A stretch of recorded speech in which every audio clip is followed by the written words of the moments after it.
Bonjour, ici Sébastien d'actualité-dvd.com et aujourd'hui je dois vous présenter trois titres distribués par Warner Brothers. Le premier est le film Jeremiah Johnson, produit en 1971 en édition, ici il est en édition Blu-ray. C'est un film de Sidney Pollack avec Robert Redford et ce film est sorti en magasin le 1er mai 2012. L'histoire raconte celle de Jeremiah Johnson qui fuit la violence du monde civilisé et s'enfonce dans les montagnes rocheuses. Donc il va être confronté à un environnement qu'il ne connaît pas. Il doit également faire face à la révolte des Indiens. Décidé à assouvir une vengeance, il fera lui aussi appel à la violence. C'est vraiment un excellent film que j'ai déjà parlé sur le site lors de la sortie d'un coffret DVD de TCM Classique, qui était le film était inclus dedans.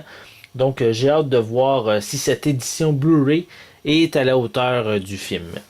Le second titre est le film Happiness is Peanuts Team Snoopy, qui est ici en édition DVD et qui est sorti en magasin le 1er mai 2012.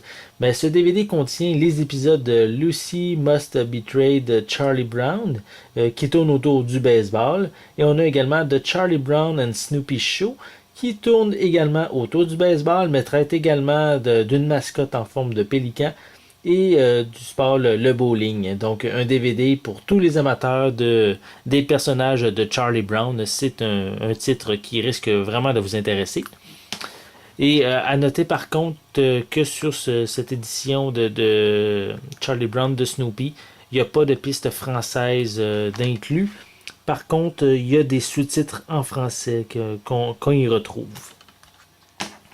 Et le troisième titre, c'est Gremlin de la nouvelle génération, qui est ici en édition Blu-ray. C'est un film de 1990 de Joe Dante avec Zach Galligan, Phoebe Cates et Christopher Lee.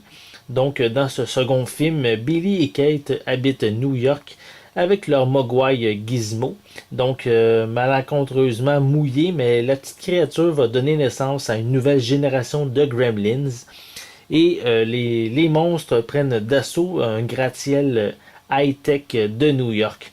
Donc, un film qui n'a pas nécessairement eu autant de succès que le premier film, mais qui mérite quand même de se le procurer si vous aimez ces petits monstres verts qui ont vraiment plusieurs tours dans leur sac. Donc c'était Sébastien, je vous remercie et bon visionnement.